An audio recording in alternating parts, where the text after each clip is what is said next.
Now, many Christopher Nolan movies that I have actually have seen, like The Dark Knight Rises, Inception, and the Oscar-winning movie Oppenheimer, but the erases proven to actually show how Greek legends can actually been created to be great. Although the fact that I actually did research to actually do this review, I can tell how this movie was absolutely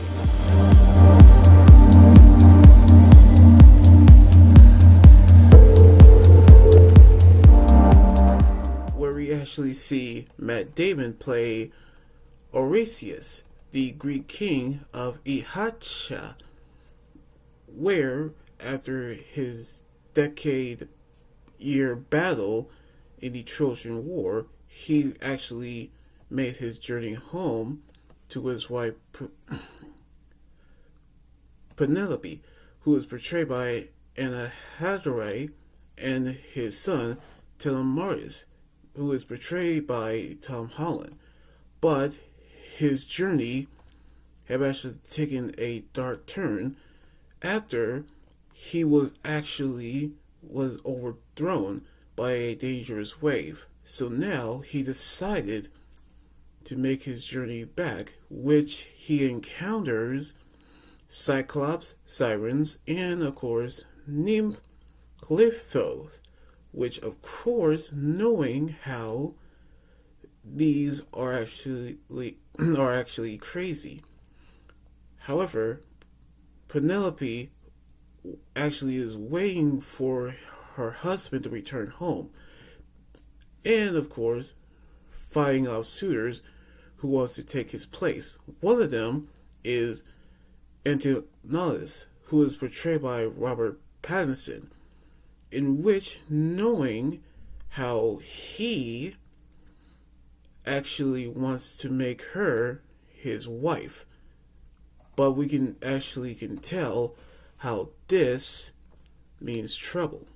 Now I gotta hand it to Christopher Nolan for doing this movie, because we can tell how the actors who look exactly like the Greek characters in real life, which everything has played out, which it all actually knowing how Oresius has his journey to return home, which it actually can tell how he has to battle many enemies, including how the Cyclops at one scene where they think he's asleep, but he actually isn't.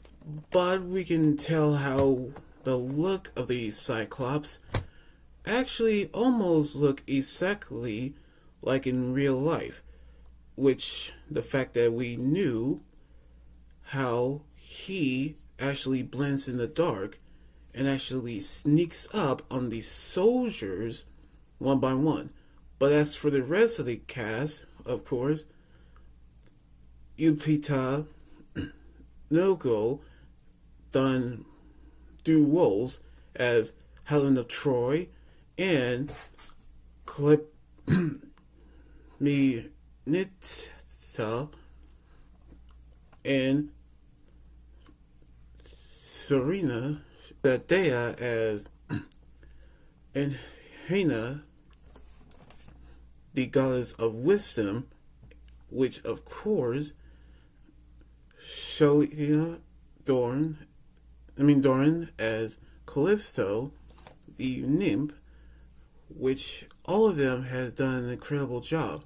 Plus, credit for Christopher Nolan for directing the movie, and of course, Ludwig Göransson for the music of the film. There is no question about how I'm going to give this a honest score, but I decided to give it a 9 out of 10, which of course it was absolutely incredible, in which this is actually could be best film at the Oscars, which I'm hoping they'll be amazing. So anyway, like this video, subscribe for more, and comment what you think about the movie review. You guys can also follow me on Twitter, Instagram, Tumblr, and my Facebook page and Twitch. Until then, this is Anime Gotcha here saying signing out. Laters.